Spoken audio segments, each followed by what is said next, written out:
Entonces hablábamos de cuál es la formación del ingeniero industrial hacia 2010. Ahorita ya esa generación ya salió.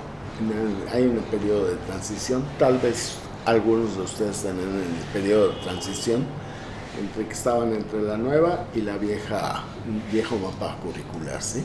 Tomamos como punto de partida y decíamos, bueno, ahora, ¿qué es lo que lleva un ingeniero industrial como parte de su formación en este mapa que tenemos aquí a la izquierda? Espérate un segundito.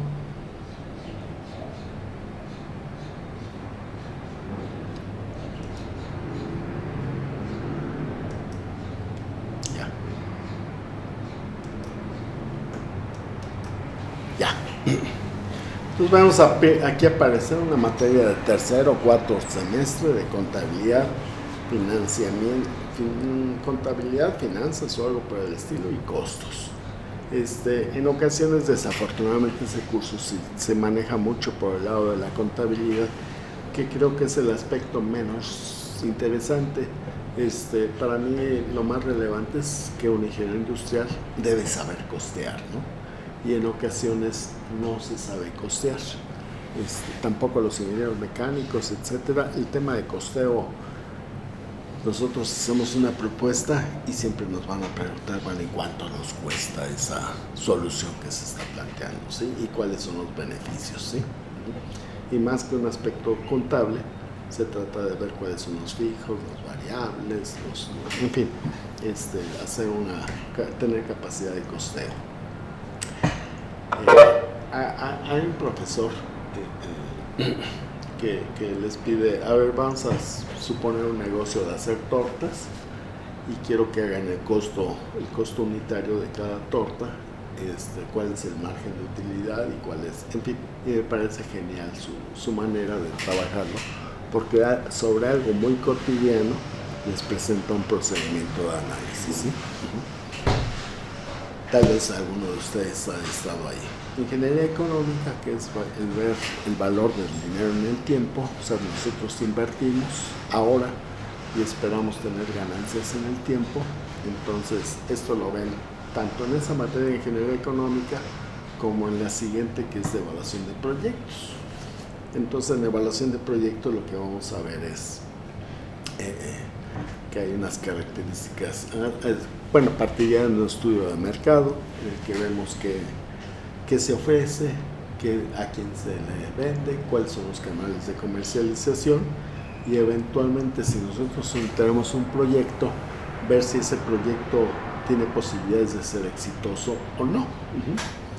Entonces aquí la parte de costos, la parte de ingeniería del dinero, el valor en el tiempo, la parte de evaluación de proyectos se hermanan y prácticamente diríamos que son tres temas muy relevantes para un ingeniero industrial y de hecho para cualquier ingeniero el saber cómo andan los beneficios, costos y qué sé yo. Y después llevan a una materia en la que hablan de planeación, ya no tanto de carácter operativo, sino más bien de carácter estratégico, ¿sí? Entonces ahí se hacen planteamientos que son buenos, o sea, y en esa parte estratégica se trata de ver al negocio más que hacia adentro, hacia afuera. De hecho, en esa serie de materias, esa sería una de las finalidades, ¿sí? Seguimos, llevan la materia de estadística aplicada, investigación de operaciones 1 y 2, son herramientas de carácter analítico. Y después, vamos a ver y qué es lo que se ve aquí en esta intersección de las tres, ¿sí? Dejé esto en blanco precisamente porque en el plan de estudio no aparece una como tal que tenga que, aparece sistemas de mejoramiento ambiental que la puse por fuera, pero aspectos de carácter humano, de liderazgo, etcétera, en ese plan de estudios todavía no. Bueno, ¿qué se ve en este centro? Que es donde confluyen las tres áreas. O sea, aparte de las herramientas de carácter matemático, muy útiles bajo ciertas condiciones, pues se ve una materia, desde el primer semestre, ingeniería industrial y productividad. Yo creo que debió de haber sido muy interesante, pero pues ya se acordarán de poco, en fin, pero es una de las materias, ¿eh? Y dependerá del virtuosismo y conocimiento del profesor para que haya sido de mayor o menor interés. Después estuve el trabajo en el quinto semestre, una materia clásica de la investigación en operaciones, diseño de sistemas productivos, pues también, pues aquí es cómo se hacen las operaciones en el centro de trabajo, y acá es cómo es el centro de trabajo mismo. Y después planeación y control de la producción, o sea, cómo vamos a realizar en el tiempo, cubrir los requerimientos, cómo vamos a hacer nuestras entregas. Entonces hacemos un programa maestro, un programa semestral o una programación agregada, etcétera, planeación agregada, perdón, con sistemas de jalar o de empujar, en fin. Y después sistemas de calidad. Son las materias de ingeniería industrial sin considerar las posibles optativas. Y la pregunta que nos hacemos aquí, ¿y ya? O sea, ¿esto convierte a un ingeniero mecánico en un ingeniero industrial? Pues la verdad es que es muy poquito, ¿sí?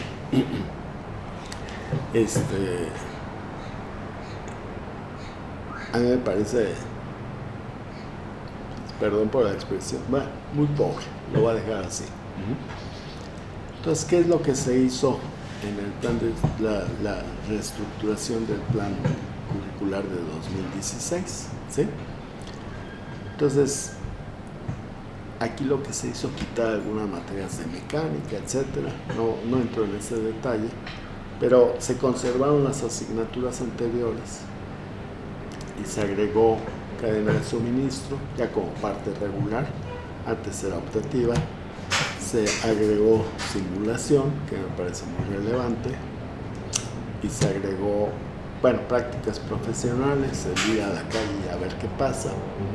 Ahora con la pandemia se ha complicado mucho esa materia, y se agregó una materia de análisis y mejora de procesos. Aquí aparece el nombre el número de semestre en el que se imparte, ¿sí? Entonces, esta se parece a la que nosotros tenemos. Yo he dictado esa en la carrera y la he dictado en la maestría. Y quiero hacer mención de que la materia tuvo su origen dentro de la maestría y después se pasó a nivel de licenciatura. Va a ser el comercial completo. Yo pertenecía al comité de carrera, y es una de las materias en las que se propusieron y que fueron aceptadas por ese comité, ¿no? Y darle más peso a la ingeniería industrial y no tanto a las materias de carácter técnico, ¿sí? Bien, esa es la formación actual. Entonces, ¿qué es lo que podríamos esperar para un ingeniero mecánico, visto este esquema? Bueno, voy aquí y después me regreso, ¿sí? Una de las características que tienen los ingenieros industriales es que con una mejor o no tan mejor formación, más completa o menos completa, el hecho es que por ahí se planteaba primero, el hecho es que el ingeniero industrial es muy competitivo, ¿sí? O sea, ¿qué queremos decir con muy competitivo? Vamos a ponerlo así, que hay muchas ofertas de trabajo para los ingenieros industriales. No me hablen de ahora de la pandemia, que todos estamos batallando, sufriendo de una o de otra forma, ¿no? Sino en tiempos regulares, esta era la situación. Y aún con la pandemia sigue siendo la situación, pero no es favorable para nadie, ¿sí? Entonces, ¿qué es lo que hace competitivo a ese ingeniero industrial? Pues una de las partes que lo hacen muy competitivo tiene que ver precisamente con la combinación o el conocimiento de las distintas áreas funcionales. O sea, sabe un poquito del proceso, sabe de la comercialización, sabe de los aspectos financieros, puede evaluar un proyecto, sacar ciertos estados, sabe un poquito de contabilidad. Aquí yo agregaría que sabe de costeo, o no sé si cabe aquí, y sabe un poquito de seguridad y hasta de cuestiones ambientales, ¿no? Entonces tiene un conocimiento panorámico de estas distintas áreas, ¿sí? Un ingeniero que no es industrial estaría buscando precisamente también esta bola amarilla, ¿sí? Enriquecer sus conocimientos de gestión, pues para manejar sus trabajos, sus tareas. Y el otro aspecto de relevancia de un ingeniero industrial es esa visión de procesos, ¿sí? ¿En qué consiste esa visión la visión de procesos, ¿sí? En que conciben un trabajo. Cuando hablé del ejemplo del cine, no es el tema central cómo se imprimen cómo interactuamos con una parte. O sea, cuando vemos el cine es cómo la persona, desde que tiene una necesidad o una inquietud o un deseo de asistir al cine, hasta cómo sale del cine. O sea, no nos detenemos en desarrollar cómo se le van a vender los boletos. Es parte de un proceso, pero nosotros ese proceso lo conseguimos en general, ¿sí? Todo el proceso completo, ¿no? Entonces, esa visión del proceso sería la otra parte importante. Luis Mata, ¿los ingenieros industriales son los únicos que saben de procesos? Son muy buenos. Pues no. ¿Quién más? Los mecánicos, te digo de adelantado que no. Ahora saben el proceso de diseño de una máquina, ¿no? Pero no dónde va a jugar esa máquina, ¿no? Bueno, de hecho, recuerdo mucho en la parte de seguros. Ajá. En la carrera, Sí. justamente hablaban de pues, todo el proceso que tiene que llevar la vida financiera de un individuo. Ajá. Entonces era justamente un proceso. Ajá. Sí, o sea, teníamos que planear digamos, como los ingresos del individuo, ver que lo que ahorrara fuera suficiente para su retiro. Entonces todo eso tenía que ser un enfoque de procesos. Exacto. También en cuanto a la gestión de riesgos financieros, también había mucho el enfoque de riesgo de procesos. ¿Pero tú eres industrial o eres de otra formación? Yo soy actuario. Ok. O sea, de alguna manera sí has visualizado las ventajas o la necesidad de una visión de procesos, ¿no? Sí, tiene que ser sí o sí. Pero ¿quién crees que sepa más de procesos? ¿O un actuario, por ponerlo así, sin contraponer nada, o un ingeniero químico? ¿Ingeniero químico dijo? Ajá. Pues, o sea, no sabría decirlo, pero yo creo que más bien todo se basa en que estamos apegados a lo que es el método científico, ¿no? Entonces todo tiene que ser como un proceso de entrada. O sea, tal vez un ingeniero químico podría ser. Mira, el ingeniero químico, toda su vida son procesos. Sí, yo creo que cualquier carrera que lleve matemáticas siempre va a tener incluido la mentalidad de que llevas un proceso de todo. Mira, tú que manejaste la idea de métodos científicos, ¿sí? Tú has escuchado hablar las palabras de análisis y síntesis, ¿sí? Y dentro del análisis es como la anatomía que vimos en la escuela, ver un todo, ver cómo está compuesto ese todo por partes y estudiar el comportamiento de las partes, ¿sí? Y eso está muy bien, sí, pero después hay que integrar cómo interactúan esas distintas partes, ¿sí?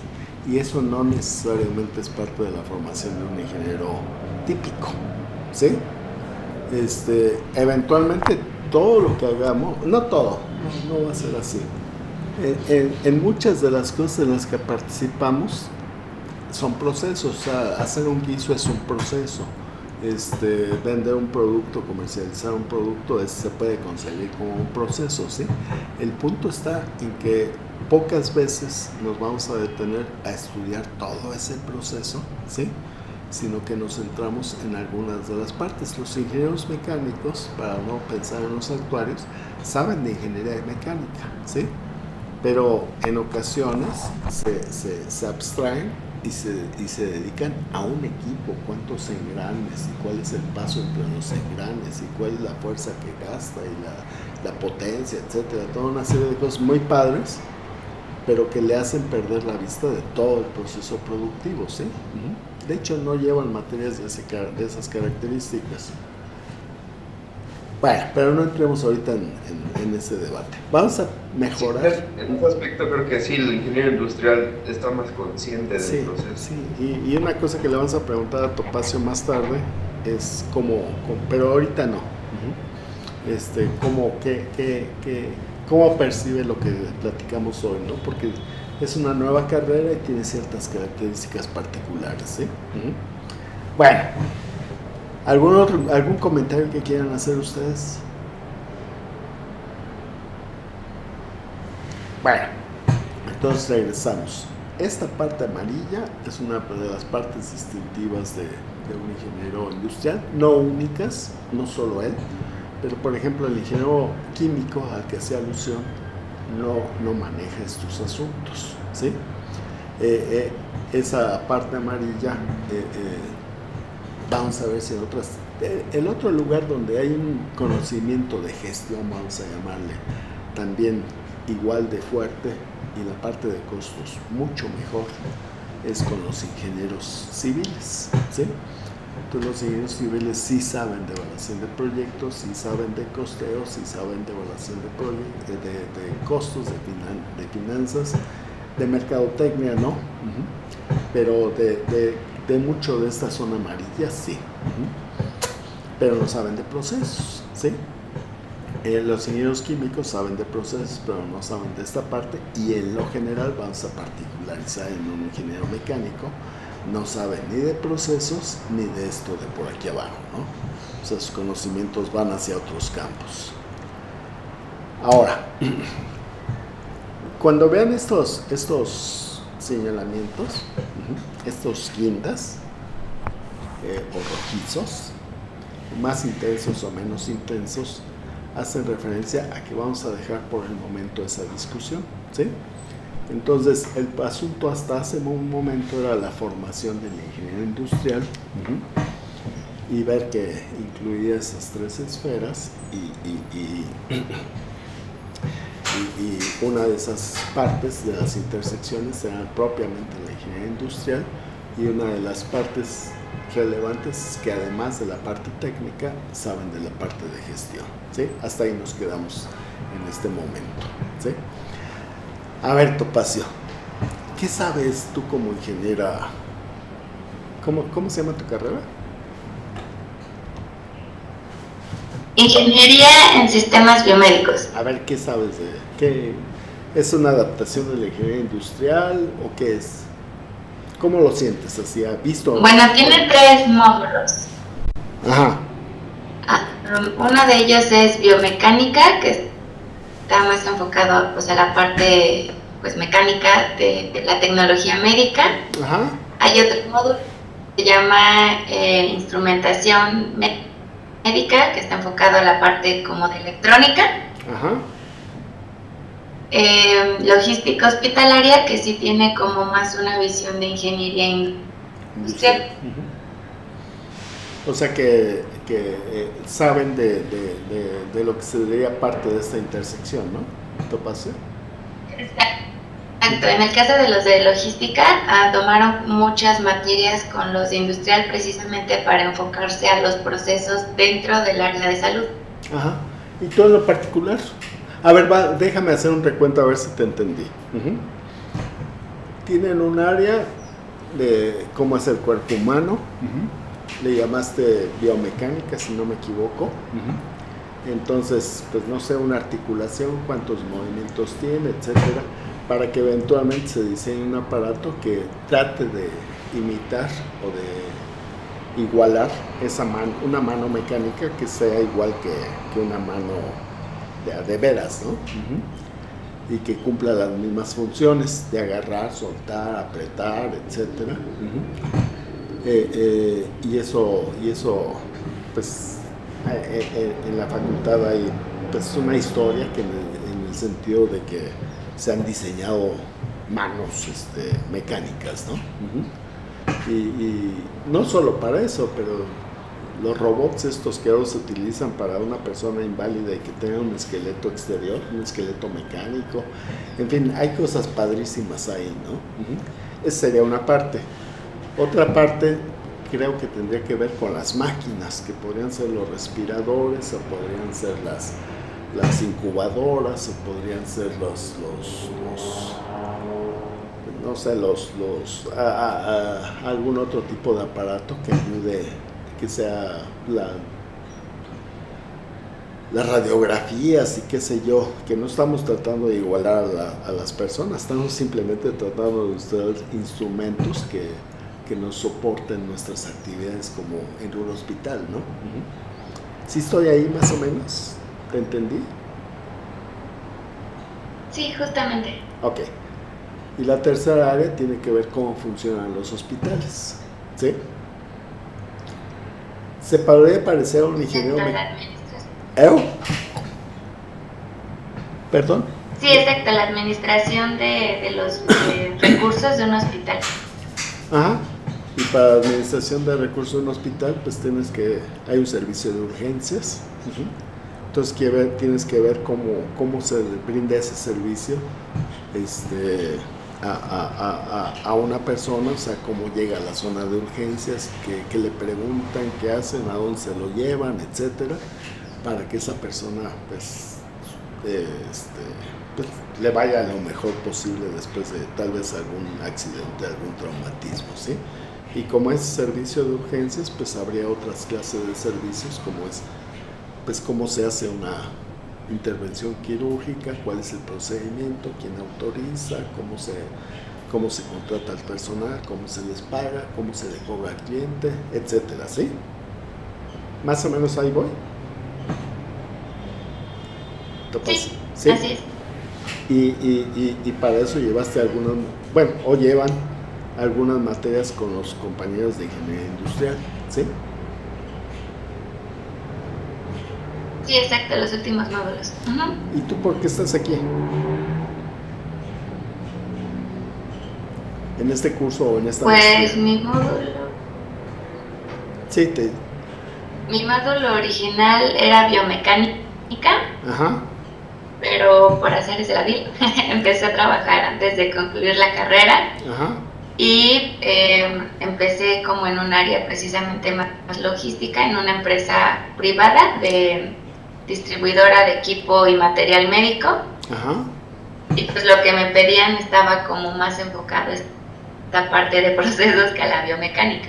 De acuerdo. Entonces descubrí que hacía falta mucho esta parte de procesos en el área médica o que tuviera que ver con, y después trabajé en hospitales. Entonces me di cuenta que había como mucho caos, y sobre todo fue muy evidente con lo del COVID, porque cuando se tuvo que rehacer los procesos y restablecer ciertas rutas y vías de comunicación entre las áreas y cosas así, pues como no había un proceso original planteado, pues hacer uno nuevo e implementarlo era muy difícil. Sí, estoy de acuerdo contigo. Y además hay unos procesos que se pueden seguir de fijo, pues, que no son nuevos, pero que son infames. Yo pongo como un ejemplo, una persona que se accidenta, llega al hospital que está ahí en San Jerónimo, del Seguro Social, y pues lo que hace la persona, y eso no es el único, llega en un auto particular o rentado con su persona accidentada, y en el momento en el que llega al hospital, pues se baja, recorre una plancha, una entrada, eventualmente sube unos escalones. yo me imagino que eso no es fácil si está cargando a un enfermo, a una persona accidentada. Entonces llega a la zona del mostrador, el primer mostrador que se tope, y casi le dicen, oiga, espérese, es que me va a espantar a la clientela, esta no es la zona de urgencias, ¿no? O sea, la primera zona que usted vea no es a la que usted tiene que ir. No se fijó que cuando llegó había un letrerito allá al fondo, como de 60 centímetros de medidas, que dice urgencias. O sea, urgencias es por la puerta de atrás, no es por la puerta de enfrente. ¿Eso te parece sano en un proceso de atención a urgencias? No, claro que no, y menos en urgencias. Y menos en urgencias, ¿no? Pero si revisan hospitales, o si han tenido la mala fortuna, urgencias está en la puerta de atrás, ¿no? Entonces dicen, no, espérame, algo malo está, o algo raro está pasando aquí, ¿no? Y esos algo raros no son extraños, sino que a veces son fruto de una cultura, ¿sí? Más adelante posiblemente toquemos el caso, ¿no? Pero ya sea que estén estandarizados o que no estén estandarizados, es muy conveniente vigilar esos procesos, ¿sí? Y en efecto, yo creo que dentro de los ingenieros, ¿cómo se llamaban? Perdón. Ingenieros en sistemas biomédicos. Ok, ingenieros en sistemas biomédicos. Ajá. Que está muy bien que sepan un poco de aparatos o mucho de aparatos. Y está muy bien que sepan del cuerpo humano y que sepan también de procesos, ¿sí? Como un ingeniero industrial. Creo que entre las tres áreas se complementan y cada una es un área de especialidad, ¿no? Los abocados a la parte del cuerpo humano, pues tal vez fabriquen sustitutos de partes del cuerpo. Los abocados al aparato sepan evaluar cuál es la mejor alternativa, actualizar los sensores, etcétera. También aspectos muy relevantes para la operación de un hotel. Pues también de un hotel, ¿no? Pero de un hospital. ¿Y tú dónde crees que haya mayor campo de trabajo?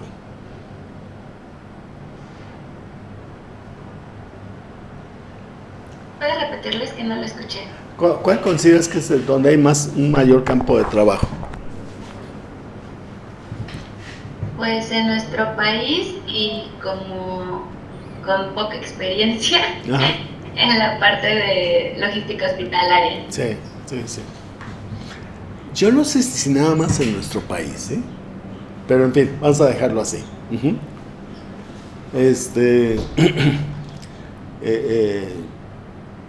Bueno, ya, no quiero abundar porque si no se vuelve la clase como de hablar de anécdotas, ¿no?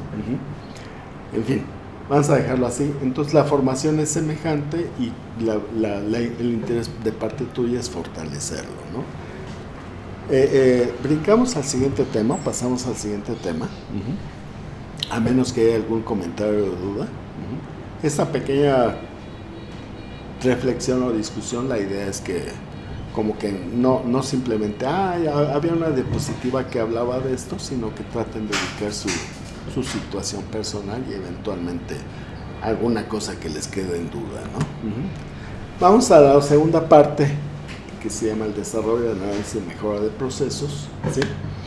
Esa cómo se ha dado en el tiempo. Y aquí tenemos a una tejedora, ¿sí? Entonces tiene ahí su telar, que son unos palitos, y en su mano derecha tiene una bola de estambre o de algún hilo, y entonces ahí va tejiendo a mano sus productos, ¿sí?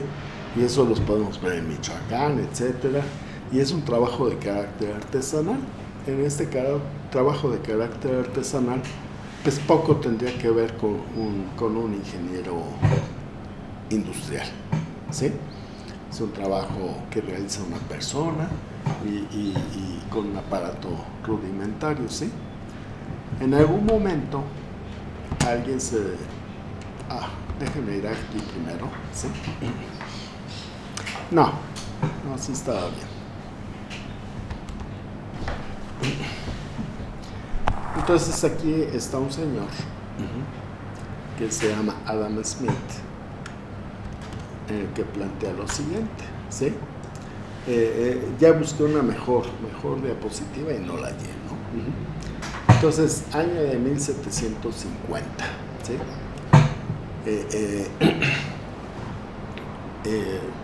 Pues ya hace mucho tiempo. Y se habla de la primera revolución industrial, ¿sí? Y aquí las palabras que aparecen aquí es Adam Smith, ¿sí? Entonces dice este señor que los nepalíes, ¿sí?, no lo hacen todo ellos, no lo hacen todo ellos porque sean pobres, todos ellos mismos. Nada, me cuesta trabajo leerlo. Los nepalíes no lo hacen todos ellos mismos porque sean pobres, sino que son pobres porque lo hacen todo ellos mismos. Siempre una explicación clasista o centrista o qué sé yo. De repente hasta nos podríamos pelear con ella, ¿sí? Y vamos a ver qué explicación es lo que él da, la que él da. El señor Adam Smith, ¿sí? Entonces dice que aquí está un artesano y está haciendo un alfiler, ¿sí? Entonces parte en la mañana de hacer su alfiler, ¿sí?, de una manera rudimentaria, y al finalizar la tarde ya cuenta con ese alfiler. Alguna vez leí por qué eran importantes los alfileres, ¿sí? No me acuerdo ahorita. Bueno, entonces dice, ¿qué es lo que pasa o qué es lo que se propone? ¿Sí? La división del trabajo, ¿sí? Entonces en la división del trabajo hacemos lo siguiente: hay una persona responsable de cortar el alambre. Bueno, creo que empieza aquí el proceso de enderezar el alambre, ponerlo en un rollo. Después se llevan este rollo ya con el alambre enderezado de este lado, y lo comienza a cortar. Estos no sé qué están haciendo. Se lo lleva para el otro lado, y aquí ya le están sacando filo, ¿sí? Como no sé de alfileres, no puedo describir todas las etapas del proceso, ¿sí? Y luego nos hace este añadido aquí. Dice, dividiendo el trabajo, se obtienen más de 48,000 alfileres en una jornada, ¿sí? Entonces, si hay 10 trabajadores, sucede que a cada uno le tocan, 10 alfileres, 10 trabajadores, sucede que cada uno fabrica 4,800 por persona, ¿sí? Entonces, 1 contra 4,800, independiente de que estén exagerados los números, pues es una gran diferencia, ¿sí? Bueno. Entonces, esto nos lleva a un punto, bueno,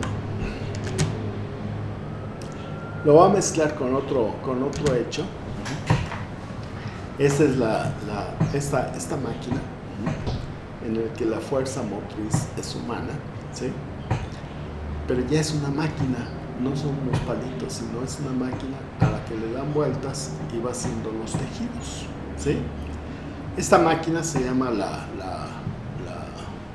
tejedora Jenny.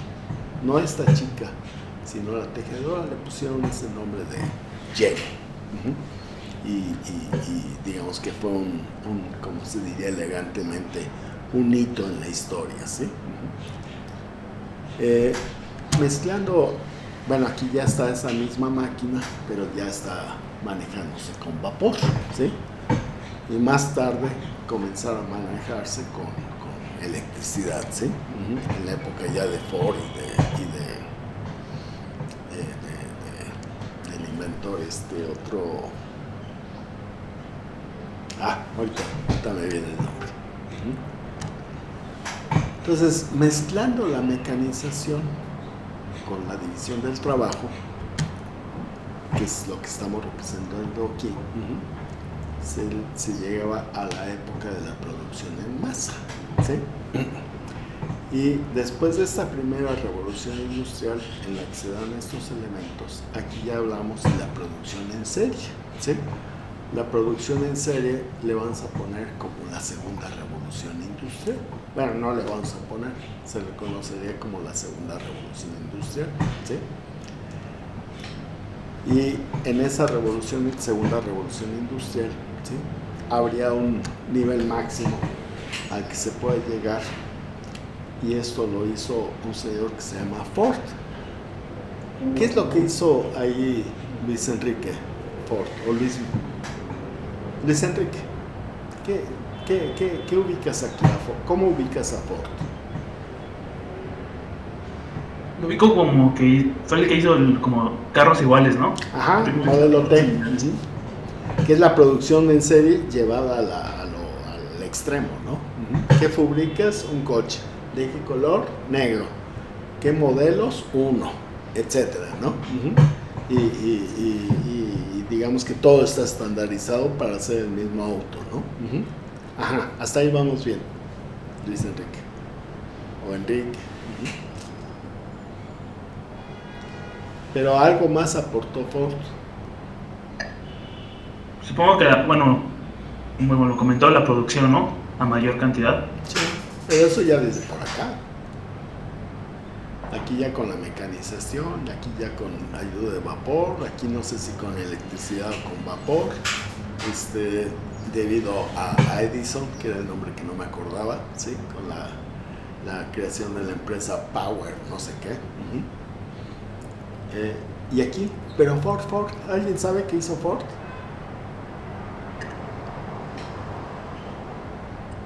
La línea de ensamble.